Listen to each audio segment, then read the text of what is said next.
নমস্কাৰ আজি আপোনালোকক দেখুৱাম তেজপুৰৰ কেইটামান বুৰঞ্জী প্ৰসিদ্ধ ঐতিহাসিক ও আধ্যাত্মিক কেইটুকুৰামান জেগা।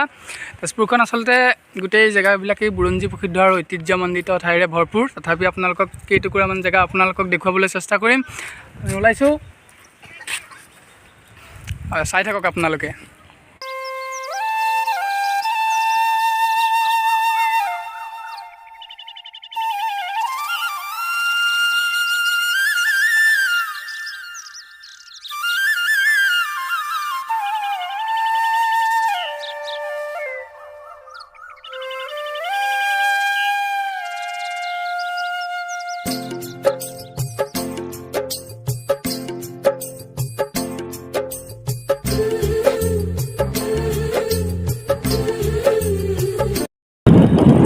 আমি আহি পাইছোঁহি গড়দৌল, তেজপুৰৰ ঐতিহাসিক ঠাই। কুমাৰ গাঁৱৰ ওচৰতে নিচেই পাইছোঁহি গড়দৌল। আপোনালোকক দেখুৱাম এতিয়া গড়দৌলৰ ভিতৰৰ পৰিৱেশ। গড়দৌলত প্ৰৱেশ কৰাৰ আগতে আপোনালোকক দেখুৱাই লৈছে জাননী লিখা আছে যে গড়দৌল প্ৰত্নতাত্ত্বিক স্থান, তৰাজান কুমাৰ গাঁও, তেজপুৰ, শোণিতপুৰ জিলা। এই প্ৰত্নতাত্ত্বিক স্থানত ইটাৰে নিৰ্মিত চৌদিশে সুবেষ্টিত গড়ে প্ৰায় 250 মিটাৰ এলেকা আগুৰি আছে।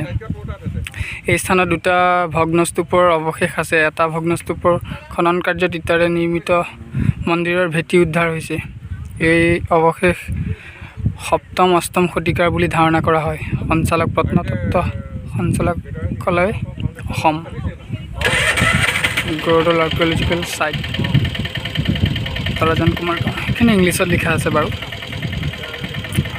যিসকলে ধৰি লওক অসমীয়া বুজি নাপায় বা বিভিন্ন ধৰণৰ পৰ্যটক আহে ইয়াত ফুৰিবলৈ চাবলৈ, তেওঁলোকৰ কাৰণে, বিদেশী পৰ্যটক ক্ষমা কৰিব, তেওঁলোকৰ কাৰণে ইয়াত লিখি থৈছে ইংলিছতো, সুবিধাৰ্থে তেওঁলোকৰ। জাননী: ঐতিহাসিক অঞ্চল প্ৰাচীন কীৰ্তিচিহ্ন আৰু অভিলেখ আইন 1959ৰ অধীনত ৰাজ্য চৰকাৰৰ সংৰক্ষিত প্ৰত্নতাত্ত্বিক স্থানৰূপে ঘোষণা কৰা হৈছে, যিয়ে এই কীৰ্তিচিহ্ন ধ্বংস, আঘাত, স্থানান্তৰ, বিকৃত বা বিনষ্ট কৰিব তেওঁৰ 3 মাহ পৰ্যন্ত কাৰাদণ্ড অথবা 5,000 টকা জৰিমনা অথবা উভয় দণ্ডৰে দণ্ডিত হ'ব। এতিয়া আমি গড়দৌলৰ ভিতৰত প্ৰৱেশ কৰিছোঁ। গড়দৌলৰ এইটো চাই লওক চৌপাশটো, চাৰিওফালে মুকলি পথাৰ, এফালে গছ গছনি আছে। আপোনালোকক দেখুৱাম মই এতিয়া, বেক কেমেৰা অন কৰি দেখুৱাম, চাই থাকক। যি বুৰঞ্জী প্ৰসিদ্ধ গড়দৌল আপোনালোকক দেখুৱাবলৈ ওলাইছোঁ। ইয়াত বুৰঞ্জীয়ে কয় যে বানে নিজৰ জীয়ৰী উষাক অনিৰুদ্ধৰ পৰা লুকুৱাই ৰাখিবলৈ ইয়াত বন্দী কৰি লুকুৱাই ৰাখিছিল ইয়াতে।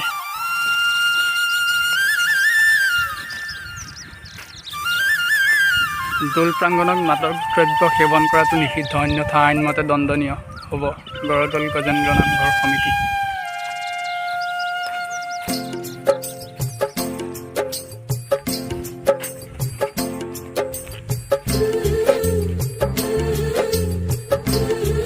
পৰিৱেশটো খুবেই ভাল লগা।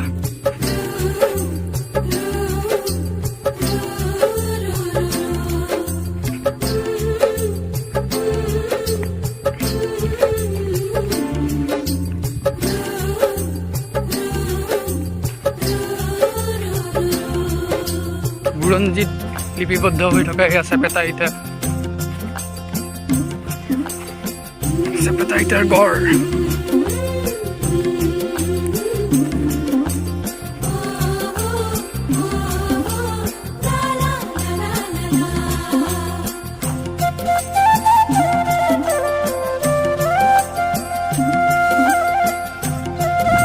ঐতিহ্যমণ্ডিত এয়া গড়দৌল আপোনালোকক যি দেখুৱাইছোঁ, তাতে বুৰঞ্জীয়ে কয় যে যেতিয়া উষা অনিৰুদ্ধৰ প্ৰেমৰ পিছত তেওঁলোকে বিবাহত আবদ্ধ হৈছিল, তেতিয়া ইয়াতেই তেওঁলোকৰ বিয়া হৈছিলে। আৰু জানিবলৈ পোৱা মতে ইয়াতেই তেওঁলোকৰ হৰিহৰৰ যুদ্ধৰ শেষত তেওঁলোকে বিয়া ইয়াতে হয়। উষা অনিৰুদ্ধ তেওঁলোকৰ বৈবাহিক জীৱন ইয়াৰ পৰা আৰম্ভ হয়।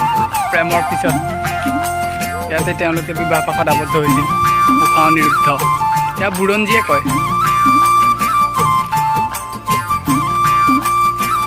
দেখুৱালোঁ আপোনালোকক গড়দৌল, বুৰঞ্জী প্ৰসিদ্ধ ঐতিহাসিক গড়দৌল প্ৰাংগণে। চাই থাকক আৰু আগলৈও আপোনালোকক দেখুৱাই আছোঁ, গৈ আছোঁ, আমি যাম, কি পাৰোঁ আপোনালোকক দেখুৱাম।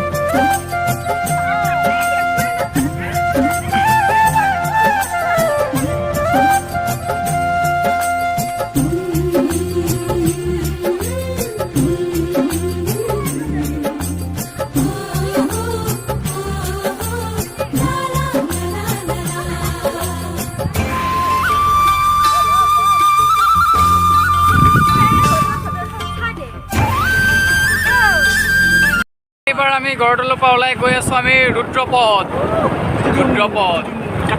এতিয়া আপোনালোকক দেখুৱাম। ৰুদ্ৰপদলৈ আমি গৈ আছোঁ, ৰুদ্ৰপদৰ পৰিৱেশ আপোনালোকক দেখুৱাম, চাই থাকক।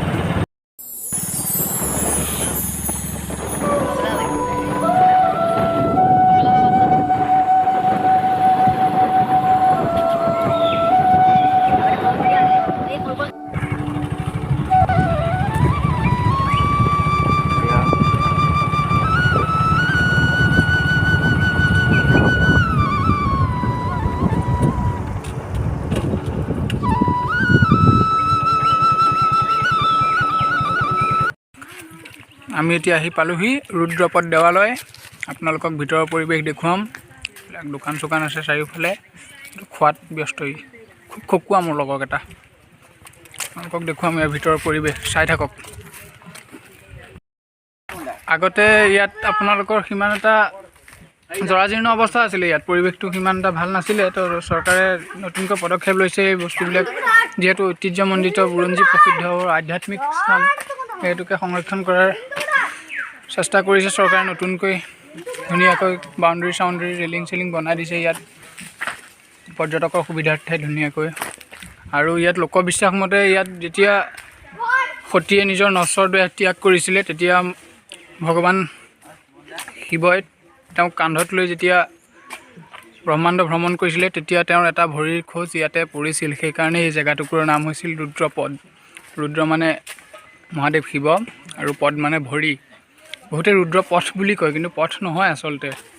ইয়াত তেওঁ যেতিয়া নশ্বৰ দেহটো লৈ পেলাই ভ্ৰমণ কৰিছিল, তেতিয়া তেওঁৰ এটা ভৰিৰ খোজ সতীক কান্ধত লৈ ভ্ৰমণ কৰোঁতে ইয়াত এটা ভৰিৰ খোজ ৰখি যায়। সেইটো কাৰণেই সেই শিৱৰ বাবাৰ ভৰিৰ খোজৰ কাৰণেই জেগাটুকুৰৰ নাম ৰুদ্ৰপদ দিয়া হয়। আমি এতিয়া গৈ আছোঁ ৰুদ্ৰপদ দেৱালয়ৰ ভিতৰৰ পৰিৱেশৰ দিশে।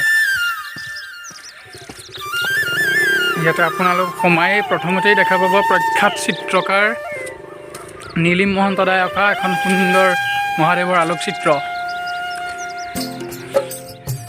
হাতৰ যাদুৰে আঁকিছে এখন সুন্দৰ আলোকচিত্ৰ।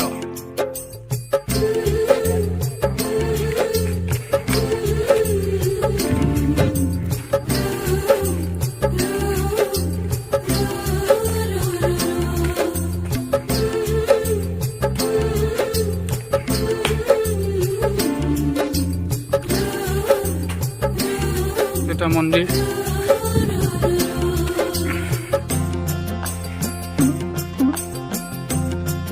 নতুনকৈ অংকন কৰা হৈছে, আগতে ইমান নাছিলে। সুন্দৰকৈ ইয়াক আটক ধুনীয়া কৰি তুলিছে। নানা ধৰণৰ আলোকচিত্ৰ আঁকি শিৱ পাৰ্বতীৰ লগতে শিৱ পাৰ্বতীৰ লগত জড়িত বিভিন্ন আলোকচিত্ৰ ইয়াত আছে। এয়া শিৱলিংগ,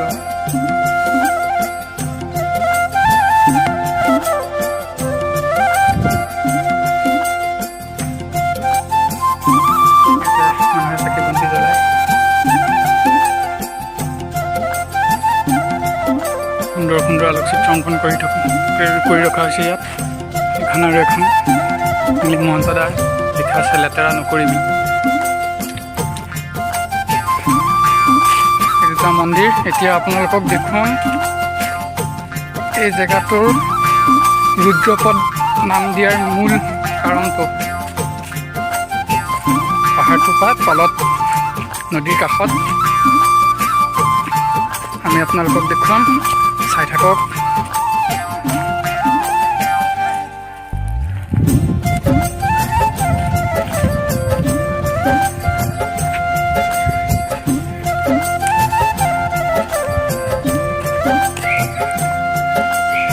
এই মন্দিৰ ভাগতে আছে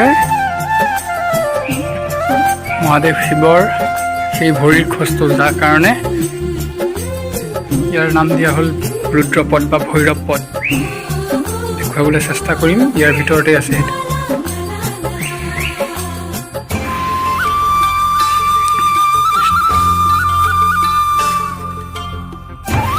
গাখীৰ ঢালি থোৱা আছে বা বগা হৈ আছে, এইটোৱেই সেই ৰুদ্ৰৰ ভৰিৰ খোজ, যিয়ে অতি নশ্বৰতে কান্ধত লৈ ভ্ৰমণ কৰোঁতে ইয়াতে তেওঁৰ ভৰিৰ খোজটো থাকি যায়।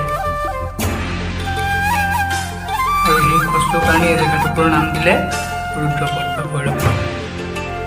এতিয়া গড়দৌলৰ একে নিচেই ওচৰতে আছে ধোবা ধুবুনী এযোৰ শিল, আপোনালোকক দেখুৱাম, চাই থাকক। নদীৰ মাজত আছে।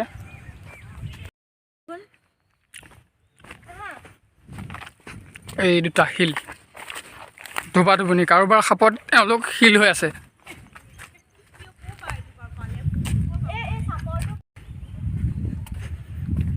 এনেধৰণৰ বুৰঞ্জী প্ৰসিদ্ধ আৰু ঐতিহাসিক ঠাইৰ বাবেই তেজপুৰখন সদায় গৌৰৱেৰে জিলিকি আছে। কিছুমান পাহৰণিৰ গৰ্ভত হেৰাই গ'ল যদিও কম বেছি পৰিমাণে এতিয়াও আছে। শিলটোৰ চাৰিওফালে আপোনালোকক দেখুৱাম।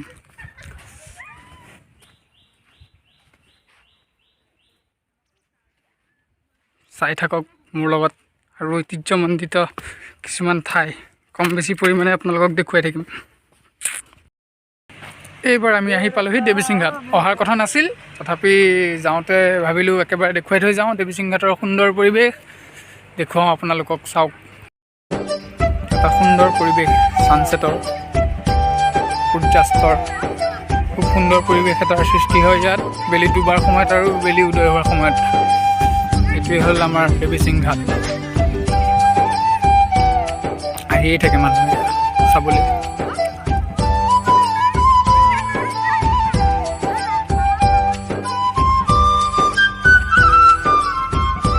সুন্দৰ পৰিৱেশ, বিশেষ ইয়াত দেখুৱাবলগীয়া একো নাই যদিও ইয়াৰ পৰিৱেশটো ভাল লগা।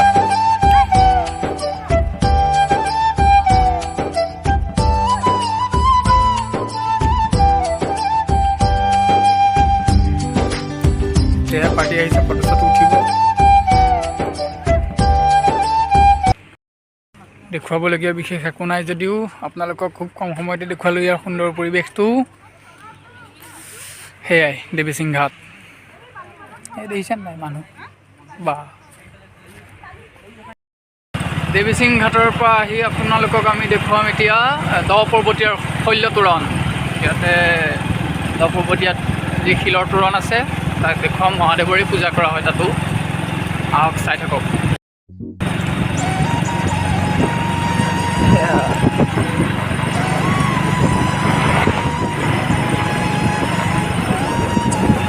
পাইছোঁহি আৰু পালোহি। এতিয়া আমি আহি পাই গ'লোহি দ পৰ্বতীয়া শৈল তোৰণ। লিখা আছে ধ্বংসাৱশেষ দ পৰ্বতীয়া।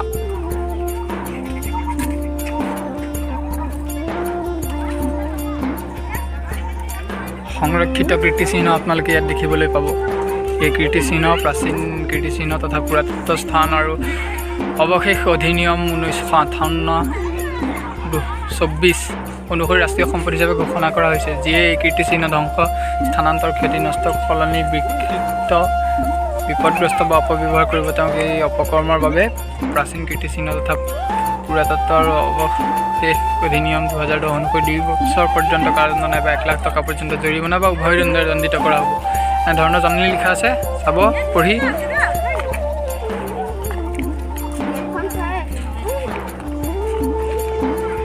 দ পৰ্বতীয়া শৈল তোৰণৰ ভিতৰৰ পৰিৱেশ।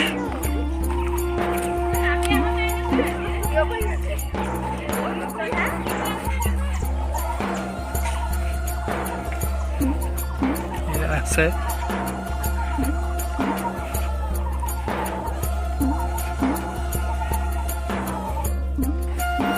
এতিয়া আপোনালোকক দেখুৱাম দ পৰ্বতীয়া শৈল তোৰণ। কিন্তু যাওঁতেই আপোনালোকৰ সকলোৱে আচলতে শৈল তোৰণখন চাবলৈ যায়, কিন্তু এই সোমাওঁতেই প্ৰথমতে এইখিনিতে সৰু ভৰি খোজ এটা আছে। তো কাৰ কোনেও নাজানে, বুৰঞ্জীয়েও হয়তো ঢুকি নাপালে। আকৌ ভৰি খোজ এটা আছে, আৰু এতিয়া দিবলৈ এইটো পুৰণা শিল, নতুনকৈ বনোৱা শিল নহয়। তেনেকুৱা দিনতে শিল কেঁচা হৈ থাকোঁতে এইটো ভৰি খোজ ৰখিছে। বস্তু। এতিয়া আমি আগবাঢ়ি দেখুৱাই যাম আপোনালোকক যিখন তোৰণ শিলৰ। ইয়াতে চাকি বন্তি জ্বলোৱা হয়, চেপেটা শিল চব। এয়া হ'ল সেই বিখ্যাত দ পৰ্বতীয় শৈল তোৰণ। তেজপুৰখন এনেধৰণেই সুন্দৰ সুন্দৰ ঐতিহ্যমণ্ডিত আৰু বুৰঞ্জী প্ৰসিদ্ধ ঠাইৰে ভৰপূৰ। খুব কম সময়ৰ ভিতৰতে আপোনালোকক দেখুৱাবলৈ চেষ্টা কৰিছোঁ। চাই থাকক আপোনালোকে, আৰু দেখুৱাই যাম কিমানখিনি পাৰোঁ।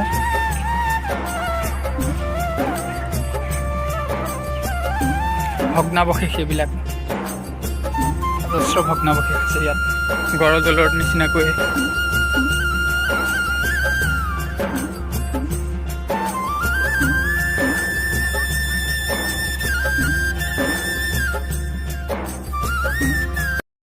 আপোনালোকক দেখুৱালোঁ আজি তেজপুৰৰ আধ্যাত্মিক বুৰঞ্জী প্ৰসিদ্ধ কিছুমান ঠাই, কীৰ্তিচিহ্ন। ভিডিঅ'টি চোৱাৰ বাবে ধন্যবাদ।